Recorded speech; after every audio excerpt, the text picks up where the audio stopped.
So this is it. This is the van, guys. In the last episode of Borderless, I spent my life savings on this thing so I could have a sustainable way to make my dreams of traveling a reality. I officially own this. This is officially mine. This is insane. I'm gonna be living out of it. It's a 1990 Dodge B250 camper van, and I'm naming it Spiffy because, well, I met the guy that I bought it from in the parking lot of this restaurant called Spiffy's, and the name is just kind of ironic because I think the word spiffy means like fancy or luxurious, and clearly it's not the fanciest thing. It's from 1990, so. But in the last episode, I kind of forgot to mention Spiffy actually looked like this when I first got it.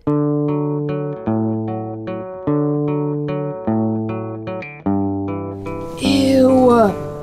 Holy shit. That is so fucking disgusting. Well, I'm gonna just state the obvious here based off of the looks of it. This van needs a lot of work. Thankfully, as of right now, most of the mechanic aspects of everything have already been checked out, and that is in the clear as of right now at least. So the main thing I'm going to be focusing on is just the interior and actually making the inside a livable situation, because right now it's not looking too good. So yeah, before I can actually travel around living out of my van, I need to actually make it livable. Okay, so long story short, I have to wear this because the van is infested with bugs and it needs to be cleaned out. Now, thankfully, I had tried to save a little extra money for gas, potential breakdowns, and the inside renovations.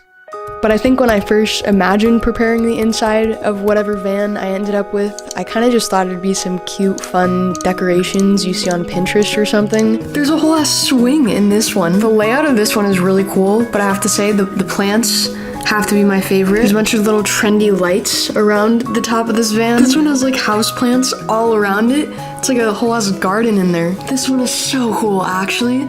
Come to find out though, my van actually needed a lot more work than just some aesthetic, trendy decorations here and there.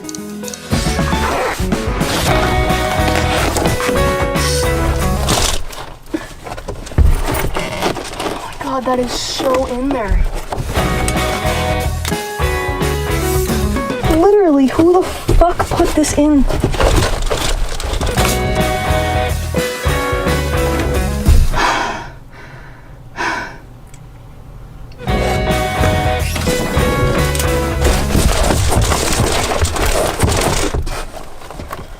Holy shit.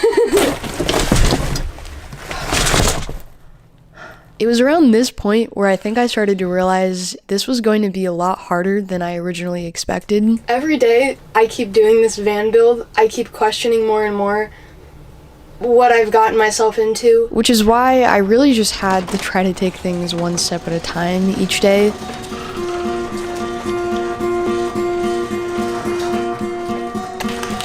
It's day number 2, day 3, day number 4, day number 5, day 6, day 7, day 8, day 9. So today is the day that I start doing the vinyl on not only the walls but the flooring as well. I'm not gonna lie, I have little to no idea what I'm doing, but I'm hoping I'm kind of just gonna like figure it out as I go. From scraping the mold off the top of the van to replacing the walls and the flooring, and then even trying to learn how to do upholstery along with an entire new paint job, I felt like I was slowly but surely starting to make progress. I think the first coat is kind of done. It's far from perfect, but it's gonna have to work. I feel like anything I do at this point will look better than how it looked before. So that's what I just have to keep telling myself, like it's not gonna be perfect, but it's definitely gonna look better than it did before. I'm trying to get all these little button things off of this so I can take it off and replace the upholstery. So I feel like the hardest part about this whole van build so far is just the fact that it feels like and looks like I'm not making any progress whatsoever, even though I'm working really hard. Like literally the van right now looks worse than it did when I first got it, which kind of defeats the whole purpose of me like doing all this hard work. I haven't even painted the outside yet, so just like the primer, that's the primer on the outside. I've been waiting for it to like dry so I can sand it down. And it just looks dumb. One of the lessons I started to learn working on this project is that even if things are seemingly not progressing to an end goal, not all progress has to look or feel linear. Before I can actually start seeing things come together like visibly, I kind of have to strip everything out that I don't want because I have to make room for all the new stuff that I want to put in. So that's kind of been the hard part, is just like watching it slowly turn into more of a shitbox basically. I know it's probably going to be worth it in the end, but I also don't want to like focus too much on the end goal and the big picture, because that will just like stress me out, and I want to actually be able to like enjoy every moment of this project and not just like rush through it. I knew I was working as hard as I possibly could, and even if that hadn't yet amounted to anything rewarding, I knew it was eventually going to if I just kept working.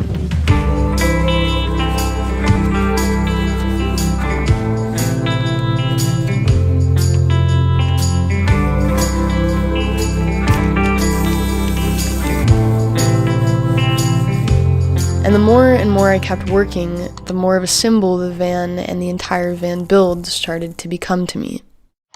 So I'm rewatching like all this footage of the whole van build right now, and just like seeing this story come together is making me realize that, to me, like in my head, this was so much more than like just a van build. Not only was this one of the most like self-empowering, like liberating experiences of my life, but I also feel like it was the most like isolated I've ever been or felt. Because this path I'm currently taking in life is just very untraditional, I think it makes it like really hard to relate to people or have other people like understand. That feeling of just like being so isolated and alone really like forced me to embrace it and kind of like be independent and channel it into something constructive, which was the van and like building the rest of the van and like finding the motivation to keep going with the whole build, because it got really fucking hard at times. And now I'm kind of having like this epiphany that it's always really been hard for me to like open up to people and like trust people.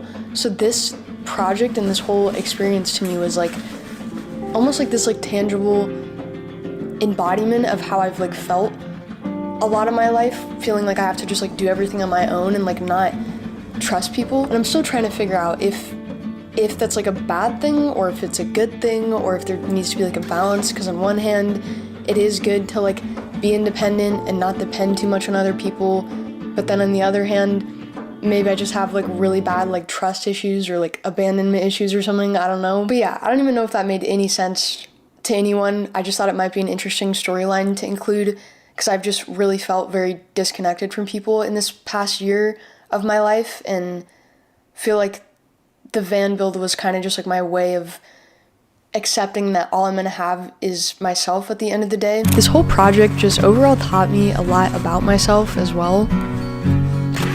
I learned how stubborn and impatient I can be at times. Come on, you little fuck. Oh god, this is really annoying. I have to get every little one of these like nail things out of the wood of the upholstery. I also learned how toxic being a perfectionist can be when really doing anything creative, but especially when renovating a 30-year-old vehicle that's obviously bound to have imperfections regardless of how perfect I was trying to make everything turn out. So there just so happens to be a bunch of chips in the original white paint on the van, so I think I'm gonna have to go around it and just fix all of those little imperfections. And mainly just how my anxiety makes me take things a little bit too seriously sometimes. Who knew putting in fucking knobs on cabinets would be this damn hard? Like,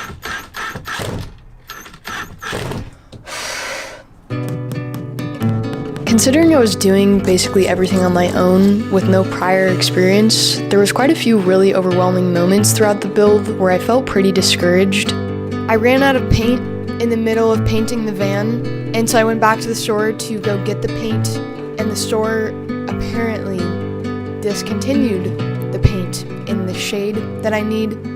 So there is a chance now I might have to start over the whole fucking painting process. But this taught me no matter how terrible something can feel in the moment, ultimately everything works out one way or another. I just had to drive to a completely different city to get one of the last containers of this paint, so let's hope it's gonna be enough this time. Don't you know that I'll be around guide you through your weakest moments to leave them behind. This was definitely the most challenging and difficult project I've ever taken on, but I think it was all worth it when I eventually actually started seeing things come together. Today I am taking off all the masking on the van. That's the plan. So it's kind of going to be a moment of truth to see if this really turned out or not. No way. And finally seeing everything come together was probably one of the most rewarding feelings I've ever experienced. Dude, I love this. Oh my gosh. I just can't believe this is finally coming together. I did it.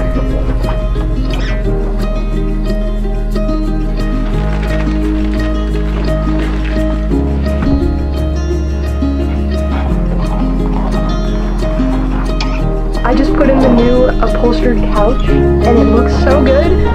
This is it. The curtains are looking good so far. I got these little baskets that I'm gonna mount on the wall right here, and I got like a spice rack and stuff. This is the bed area. Very cozy, as you can see.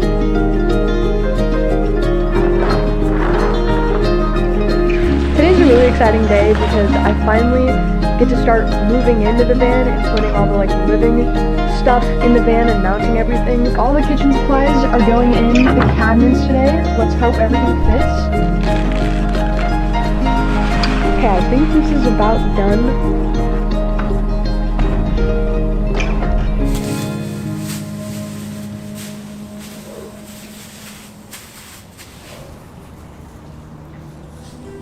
So yeah, after almost a 4-month renovation, I'm proud to say the van is officially finished and this is what I'll be living out of. Come on in, guys.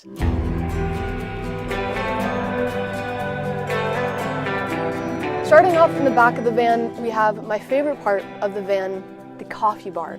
This is the espresso maker machine. We had to like bungee cord it in so it doesn't fly off when the van is driving. Then we have the kitchen area over here. We got a sink, got a stove. I had to have someone install this for me though, like a new one, because I don't know how to do that shit. We got a spice rack, a little fruit, avocado basket right here, and then a nice mirror. So like when I want to get ready in the morning or like wash my face or whatever, the mirror is conveniently right here above the sink. All the kitchen storage and everything, like utensils and dishes and stuff, and just kitchen necessities go down here. And then conveniently from the kitchen area, we got the pantry and the fridge. It's kind of nice because everything in this van just has its own like designated spot where I can organize stuff. Plenty of closet space in the back on both sides. And then also up top, it's really cool because there's like toiletry space up here. Even though the bed situation looks a bit inconvenient, it's actually more convenient not having the bed down below because it just like allows so much extra space to be down here. In its own special way, it's kind of like an actual bedroom to go to sleep in. Just a very small, compressed bedroom. The idea was to have a ladder like this by the bed and then just crawl up it casually, but oh my God.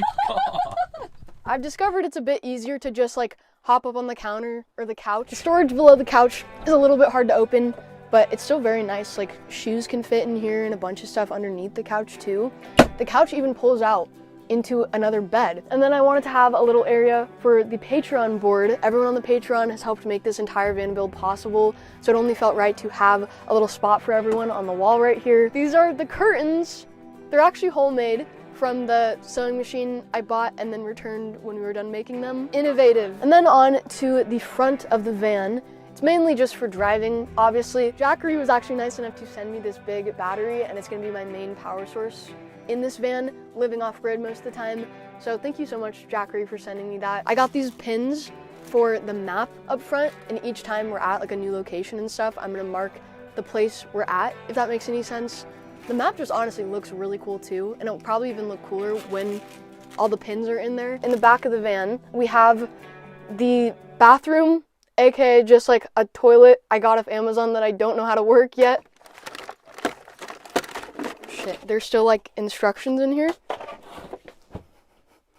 My feet kind of go off the ground. It's kind of funny actually, I feel like I'm on like a swing. For privacy purposes, this door works really, really great. Just 1 second.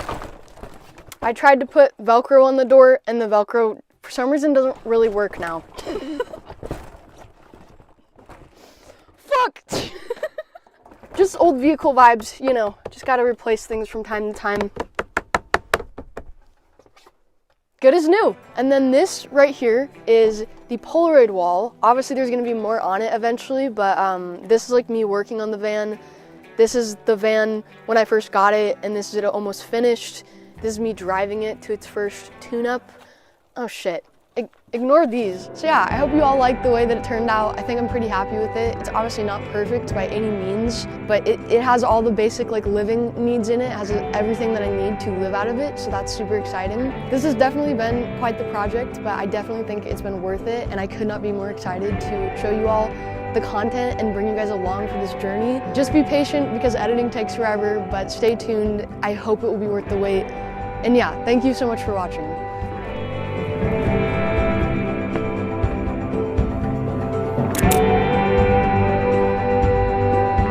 Also, in honor of finally finishing the van build, I decided to make some apparel.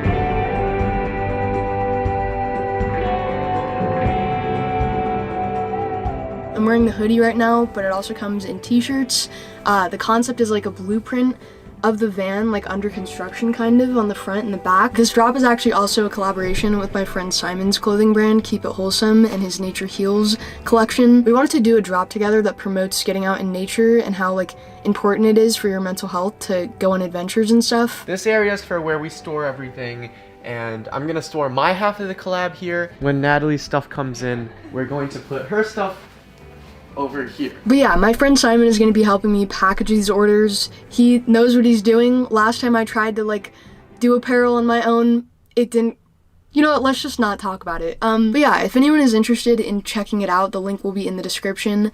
It really helps support these videos and my channel and stuff, and I also just think it's really cool to get to wear like a little actual tangible memento of the video itself. So in the last episode of Borderless, I tried to prank everyone with the smoke effect I got off Storyblocks, and I think I got some of you guys pretty good. So again, this video is sponsored by Storyblocks because I love all their different demand-driven, royalty-free video assets, including over 1 million different 4K or HD video and audio effects, but also their stock footage is very diverse and inclusive. As a content creator myself, I sometimes struggle to find video effects that are royalty-free, but thanks to their all access plan, I not only don't have to worry about copyright, but I also get an unlimited amount of downloads. So yeah, the link will be in my description for any other fellow content creators who are interested in checking them out. Thank you again, Storyblocks, for sponsoring this video. I low-key look like a little astronaut, ready to take off to the moon. Me when I got the van. Yeah. Oh alright, you know what? I'm gonna take some pride in this shit. Never mind. Ew, the snow crunching. Come on in for the tour. Like, I'm not like trying to flex my fucking van bathroom though. You're explaining it to me. Oh shit, not the carbon monoxide just talked about. No. So this would be a great time to show the carbon monoxide detector. It sometimes goes off when this door is shutting because we had to put it right here. Why do I feel like I'm laying on nails, dude? Oh, it's my keys. Okay.